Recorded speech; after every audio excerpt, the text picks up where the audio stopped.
백망고입니다. 요즘은 안녕하세요라는 말씀을 드리는 것조차 조금은 조심스러운 그런 상황인 것 같아요. 저도 지난 한 주 동안 하락을 온몸으로 맞으면서 좀 여기저기 많이 터지고 아픈 모습인데요. 일단 내내 고민을 했지만 답을 알 수는 없는 것 같아요. 역시 주식은 그래서 대응의 영역이다라는 부분을 더 뼈저리게 느꼈고요. 일단 두 가지죠. 하나는 이번 사건이 이러한 주식시장의 하락이 코로나로 인한 실물 경제의 충격을 금융시장이 가격적으로 빠르게 반영하면서 생긴 것인가? 아니면 그동안 10년 정도 억지로 우리가 유동성으로 끌고 왔던 주식시장의 랠리를 금융자산의 어떤 버블 형성을 이번에 마침표를 찍으려고 하는 것인가? 코로나를 빌미로. 정말 코로나 때문인 거냐? 아니면 원래 빼려고 했는데 코로나 때문에 빨리 온 거냐? 저는 이 두 가지 중에 이제 고민을 좀 많이 했었는데, 만일에 이제 후자다. 코로나는 빌미고 사실은 원래 금융시장 자체가 붕괴될 위기에 있었다라고 한다면 사실 우리가 할 수 있는 게 아무것도 없는 거죠. 08년도 금융위기 때 거의 삼성전자나 대형주 지수가 반토막 이상으로 더 빠졌었고요. 개별 종목들로 코스닥 개별 종목으로 들어가자면 막 10분의 1 토막 난 종목들도 되게 많았어요. 거의 1년 내내 주가가 하락했다라는 거를 살펴보시면 너무나도 막 끔찍한 그런 소식도 있었어요. 그래서 사실 후자라면 어쩐 대응이 다 필요 없어요. 그냥 아무것도 안 하고 가만히 있을 수밖에 없지 않나라는 생각을 하고, 근데 만일에 전자라면 이게 단순히 정말 코로나 때문에 발생한 실물 충격의 위기가 금융 자산으로 가격적으로 반영이 되는 것이라고 한다면 우리가 계획을 어느 정도는 세울 수 있지 않을까라는 생각을 했습니다. 일단 할 수 있는 걸 해보자. 저는 이렇게 생각을 했고요. 원래 10년 주기 금융 위기설 때문에 매년 자산 가격이 오를 때마다 우리가 되게 불안했어요. 나 꼭지 잡는 거 아니야? 막 이러면서 사실 불안해 하면서도 우리가 투자를 지속을 했었는데, 이번에 이렇게 코로나 사태를 통해서 중국과 아시아 지역에 머물렀던 전염병 이슈가 미국과 유럽, 특히 글로벌 경제의 리더인 미국에게 큰 타격을 주는 모습을 보면서 어지없이 미국도 무너지는 모습을 보면서 우리가 굉장히 큰 어떤 충격을 받은 거죠. 근데 코로나는 08년도의 금융위기 같은 금융 시스템 리스크까지는 아직은 아닌 것 같아요. 시스템적인 리스크까지는 아니고, 개인적으로 공부를 했을 때 코로나는 어떤 문제냐면 기업들이 현금이 없는데 현금을 내야 하는 한계 상황에 봉착했기 때문에 그 부분이 사실 지금 되게 문제가 되고 있는 거다라고 생각을 정리를 했어요. 왜냐하면 금융위기 때는 우리가 부채가 많이 있었어요. 그래서 중앙은행에서 그런 부채를 직접 사줄 때까지 주가가 빠졌고, 근데 지금 코로나 사태는 기업들이 그것과는 약간 다른 문제인 것 같아요. 부채도 부채지만 지금 당장 현금이 없는 거죠. 왜냐하면 재고도 없지만 매출이 없는 거예요. 고객이 안 오고 백화점에도 안 들어오고 비행기도 안 타고 하니까. 근데 사실 매출 자체가 또 끊겼는데 문제는 뭐냐면 우리가 이자 비용도 내야 되고 임대료도 내야 되고 지금 하고 있는 이 가게 음식점을 운영하기 위해 들어가는 현금 유출은 있는데 꽂아지는 현금이 없는 거죠. 그래서 사실 금융시장에서 가장 이제 정책적으로 기대하는 부분은 바로 이렇게 현금을 직접 꽂아주는 이런 정책을 사실 시장이 기다리고 있는지도 몰라요. 그래서 약간 코로나 사태가 금융위기와는 다른 점은 부채의 문제가 아니라 현금의 문제다라는 부분을 저도 좀 공부를 했었고요. 그리고 간밤에 미국이 또 여러 가지 일들을 했습니다. 지지난주에 이어서 지금 월요일 새벽에 100bp의 금리 인하를 단행을 했고요. 그리고 또 QE4라고 불러야 되나요? 네 번째 QE 양적 완화를 실시한다라고 또 발표를 했습니다. 사실 미국도 사실은 이번에 제로금리로 들어간 거예요. 근데 시장은 그런 뉴스에 미국의 선물 지수는 하락으로 또 마감을 했던 거고요.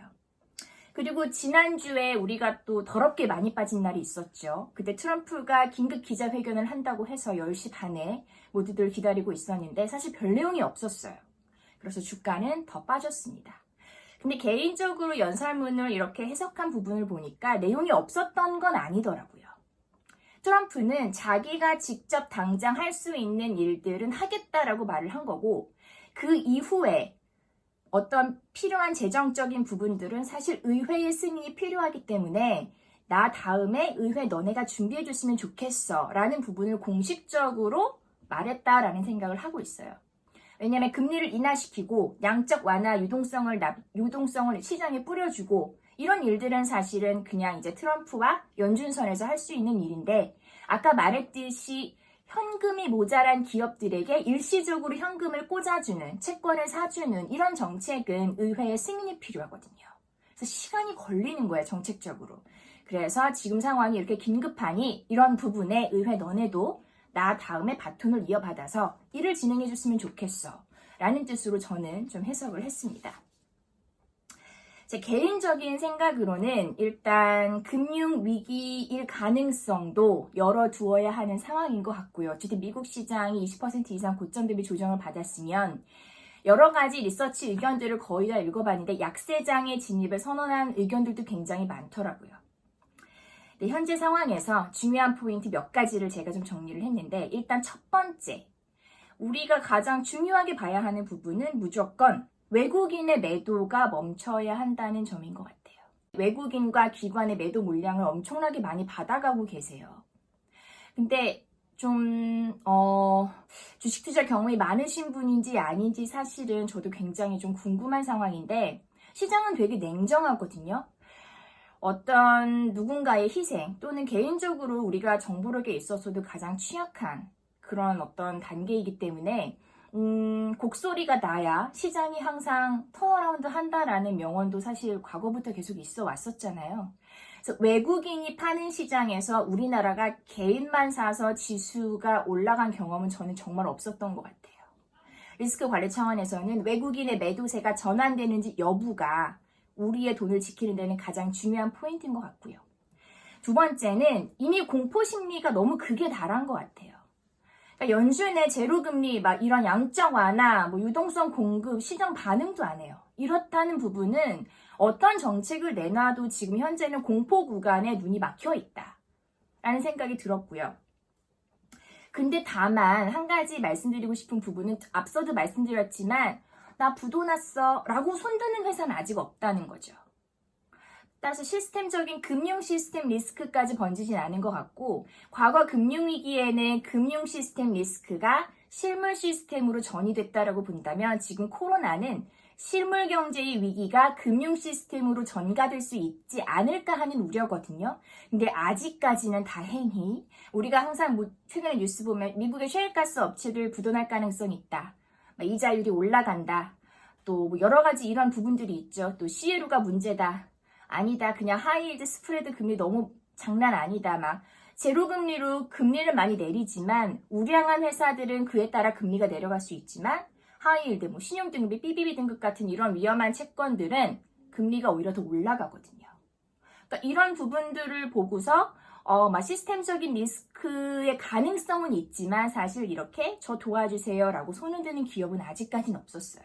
저는 그런 측면에서 조금만 더 이렇게 쏟아지는 정책이 지금 당장의 주가 하락을 멈출 수는 없지만 공포 심리가 조금 잦아들면 분명히 이런 정책은 효과가 있게 증시의 반등에 있어서 탄력을 줄 거라고 생각을 하거든요. 그래서 조금만 더 버틴다면 한 3월 말 전후로는 단기 반등이 나올 수 있지 않을까라는 개인적인 생각을 해봤고요.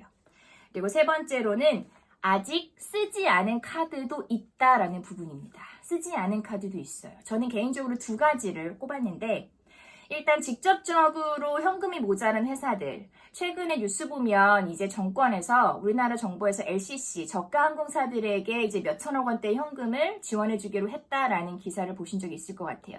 이런 부분이 이제 어려운 회사들한테 직접적으로 현금을 도와주는 거죠. 버틸 수 있게 이 코로나 기간 동안에 신용 경색을 막아주는 이런 부분을 이제 미국 의회에서도 땅땅땅 하면서 이제 쏴줘 하고 이렇게 발사를 해줄 수도 있죠.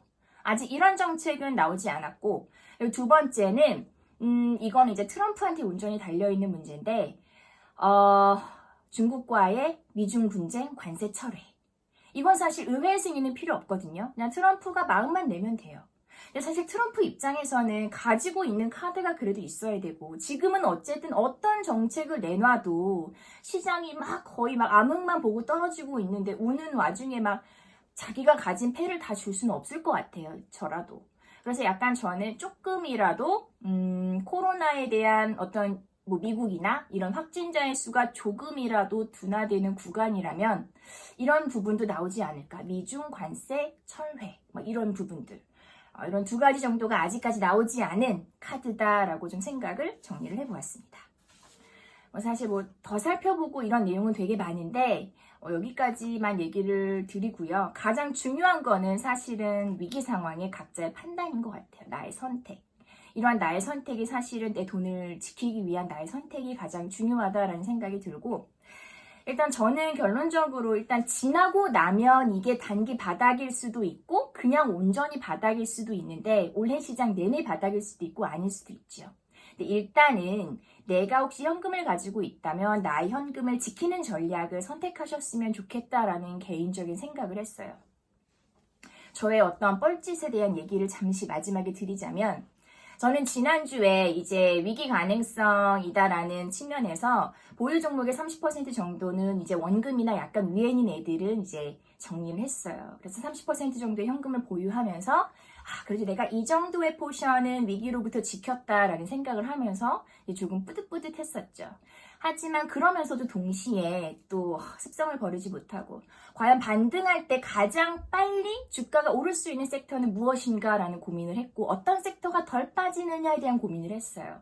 그래서 전기차랑 5G가 또 눈에 많이 들어왔고 특히 5G 같은 경우에는 여러 나라들이 어려워진 경제 상황을 타개하기 위해서 재정 정책을 부을 때 예전처럼 막 철도 짓고 건설, 도로, 항만 이런 거 이젠 다 구비되어 있잖아요. 지금 비대면 문화의 성장, 이걸 앞두고 있는 시기이기 때문에 사실 5G 통신 인프라를 까는 게 저는 가장 적합한 인프라 투자 수단이다라고 생각을 했어요. 그래서 5G를 막 주말 토요일 막 새벽 4시까지 공부를 하고 역시 맞아. 그래 이거야 하고서 막 종목도 3개 골랐어요. KMW, RFIGC, 그 다음에 HFR. 세 개를 딱 HFR까지 3개를 딱 고르고 나서 이제 좋아. 반등을 기다렸다가 이때 사겠어. 라고 결심을 했는데 이게 웬걸 월요일날 이제 시초가 오늘이죠. 오늘 영상을 찍는 날이 월요일인데 월요일날 시초가 이제 막 관련 종목들이 막 오르려고 하는 거예요. 근데 그 순간을 참지를 못하고 남아있는 현금으로 막 그 3개 종목을 질른 거죠. 뭔가 아차 싶었는데 이거 내가 계획한 건 아닌데 라는 뭐 말렸나? 근데 다행히 오르니까 괜찮다라고 생각을 했는데 또 어느덧 일하다 보니까 보합 정도까지 돼 있고 또 이러다 보니까 마이너스가 막 지수가 3%까지 하락을 해 있더라고요. 일주일 동안 일부 현금을 가지고 있으면서 나름 조금 이제 리스크 관리를 했다라는 생각을 했는데 역시 잘 지켜지지 않더라고요. 물론 5G가 뭐 연말까지 두고 보면 지금이 가장 저가였을 수도 있고 아닐 수도 있죠. 근데 지금은 그런 문제가 아니라 시장 자체가 개별 종목의 이슈는 아니잖아요. 그렇기 때문에 그냥 전체적인 자산의 리스크 관리, 금까지 빠지는데 최근에 금 가격조차 굉장히 많이 빠졌거든요. 일주일 동안. 이런 상황에서는 사실은 이 종목이 좋고 나쁨의 척도가 아니라 나 자신의 리스크 관리를 위해서 어느 정도의 현금을 지키고 있느냐가 또 되게 나중에 베팅할 수도 있는 부분에서도 중요하거든요. 3월 말 정도에 정말 공포가 조금 줄어드는 그런 시기가 오거나 또는 4월 말에 4월 초에 우리 뭐 그 길리어드사의 에볼라 치료제가 최근에 중국의 중증 환자들, 임상 환자들에게 처방했을 때 약간 좀 효과가 있다라는 얘기가 있더라고요. 그래서 이런 치료제가 4월 초에 정말 승인이 나는지 이런 여부를 좀 지켜보시면서 단기적인 전략을 세우시는 게 맞지 않을까. 3월 말 4월 초 정도. 불안불안하지만 좀 그 시기를 좀 기다리면서 일단 지금의 이 상황을 좀 버티려고 하고 있습니다. 모두들 힘내시고요. 주식 투자 하시는 분들 많은데 진짜 요즘 너무 힘들지만 이럴 때도 있고 저럴 때도 있고 이 또한 지나가리다 라는 생각으로 조금씩 좀 버티시고요. 또 건강도 많이 챙기시고 그러시면 좋겠습니다. 저는 5G 관련된 얘기나 전기차에 관련된 얘기는 나중에 또 스터디한 부분을 같이 공유하도록 하겠습니다. 감사합니다.